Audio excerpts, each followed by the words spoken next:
2007, these lands were handed back to the traditional Aboriginal owners. So for that to happen, we had to form a lands council. We had to show that we're Aboriginal and we still have a connection to the land. So one of the biggest connections out here is behind us. So this is what we call a saltwater midden site.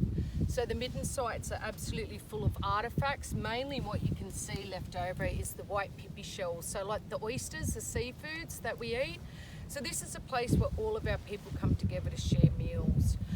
3 out of 5 can actually be burial sites as well.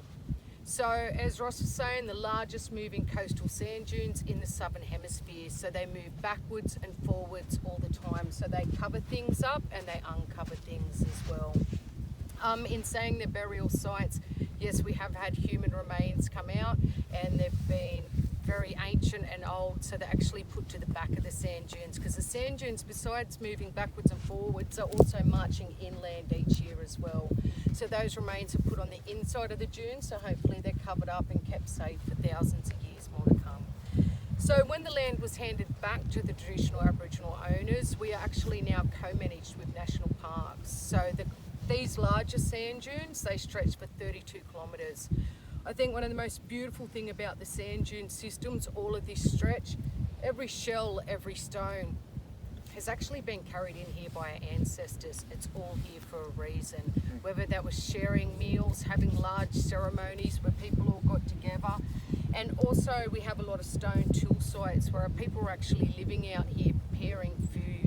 So you'll find beautiful things like this. This is actually from our midden sites. These are grinding stones. They also had large plates with them. So this is where our people would actually grind different seeds from your lamandra and your wattle, our native plants out here. So we'd make like dampers, breads with those seeds out here. We talk about ancient cultures. We're talking about 80,000 years our people have been here. The megafauna, mini glacial periods, everything. Our people are still here, still looking after this land. So it's really beautiful that we have all of these artefacts. We've lost a lot of our significant sites, places down the coast, Tea Gardens, Hawk's Nest, have places called lime kilns. Unfortunately, when people first come here, they've seen these big piles of white shells and didn't know the significance of them to our people. So a lot of our big saltwater midden sites were actually bulldozed up and they were put in giant kilns, so lime kilns called that, and the shells were actually burnt down to make the lime for the mortar. So we've lost a lot of our significant sites, but we're really fortunate that we have hundreds, if not thousands, of different sites throughout these sand dunes, and they're now protected, and us as Worimi people still out here protecting them. So it's a really beautiful thing. You'll also find beautiful ochres. So they're for the paint. So we had our initiation scars, said who we were, where we belonged to, but our beautiful ochre paints would use those for ceremonies as well, and they come in reds, yellows, all different colours. So they're beautiful soft stone. We have beautiful big ochre sites also out in Broughton. Our people traditionally loved a lot of canoeing, fishing, seafood in our diets. So with the land handed back, it is all open to the public. We have a very small pocket here that we run our quad bike tours on. So we're actually a non-for-profit organisation ran through the Aboriginal Lands Council. We started out with a very small fleet, only about 8 quads, and now we've built up to over 120 quads, and we've won the Indigenous Tourism Award in Australia. So yeah, we're really proud to be out here doing this. Yeah. So with the beach, you've got 22 kilometres of beachfront driving, and down the end we have campgrounds and what we call a recreational area where people, it's really popular with four-wheel driving clubs to come out here and learn. But yeah, the main thing is protecting all of this area behind the frontal dune. So there's actually a massive big underground freshwater table. So our people knew that we could dig for beautiful, fresh, clean water that was filtered by the sand. So we had all the seafood, all our plants behind us, and a beautiful big underground freshwater table. Since the handback, the traditional Aboriginal people also work with world experts in their field. So we found that when this was Crown land before that, we had lots of four-wheel drives and people coming in here just illegally camping, leaving lots of rubbish. So as you can see where the cross is, this big blowout, the frontal dune, you have the spinifex that holds that big frontal dune out there. It can handle the ocean, the swell, everything else, but it unfortunately it can't handle four-wheel drives. So when the four-wheel drives drive over that frontal dune, they snap the spinifex and we get these terrible big blowouts. So that's when we get the big ocean and swell. It comes in and can destroy our beautiful sacred sites. But besides that, we have over 5 different species of migratory shorebirds that all come and nest in that protected area behind the frontal dune system. So also too, when that salt water comes in, it contaminates that underground freshwater table. So we have a really significant plant that grows through here, Senecio. It only grows along this coastline from Sydney and an hour north of us at Tea Gardens, and we have thousands of those growing throughout here. So lots of important things to look after out here, and it's up to everyone to look after it. So it's a really beautiful, unique landscape.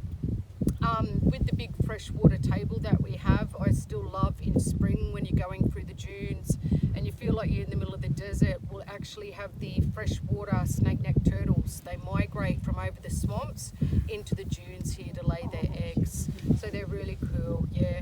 We have tons and tons of echidna, a bit like porcupine, do you say? The spiky little ones? Yeah. Because they feed on termites and ants, and because them sand dunes are moving inland every year, we've had that constant supply of dead timber for them. So have a really big population of them around here.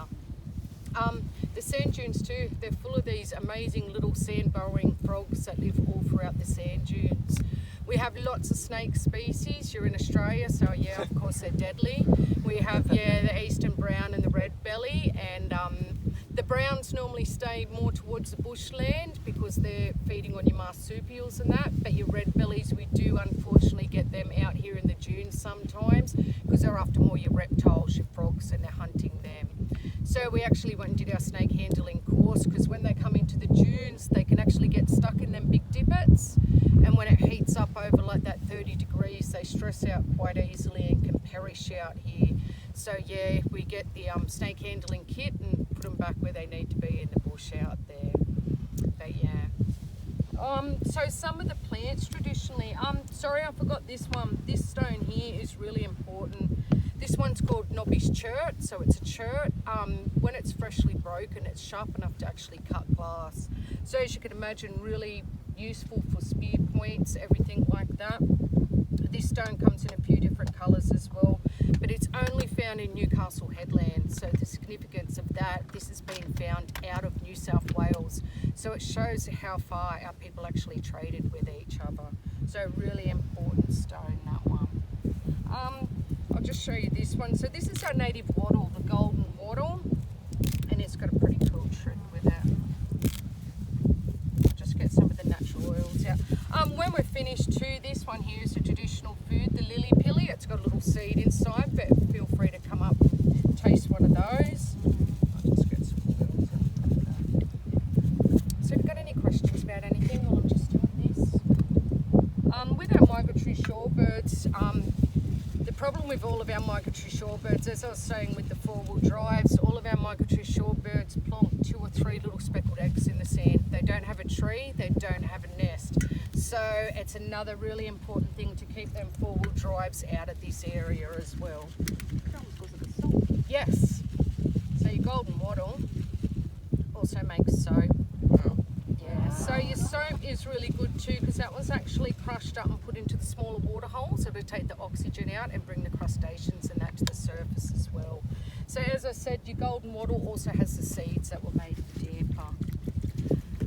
With our migratory shorebirds, we have lots of different species. As I said, we have a lot of volunteers come in, so we actually count every egg, every chick, every fledgling that actually leaves, heaps and heaps of volunteers. One of my favourite little ones, he actually migrates through New Zealand. We've got 2 little types, little plovers, little tiny ones run along the beachfront.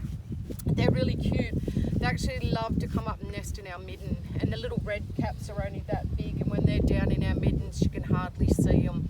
You usually know you're about to tread on one because a little female, she'll actually run and flip around in the sand and pretend like she's injured, and she's actually protecting her eggs and her chicks, so she's the bravest of them all. So she's trying to get the predator to chase her away from her important eggs over here. So yeah, we've got 2 species of those, and I don't know if you've seen the pied oyster catchers, the black and white ones, and they've got the bright red legs and the bright red beak. Pied oyster catchers, yeah, they are global as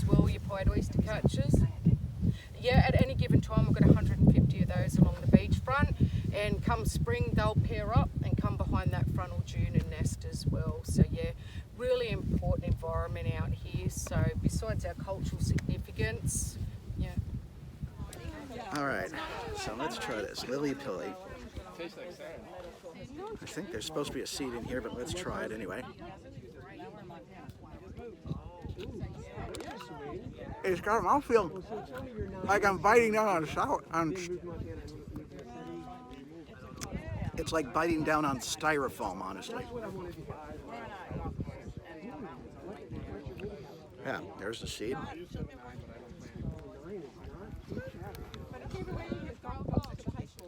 Well, I do hope that there's some medicinal properties to this, because there's not a whole lot of flavor to it.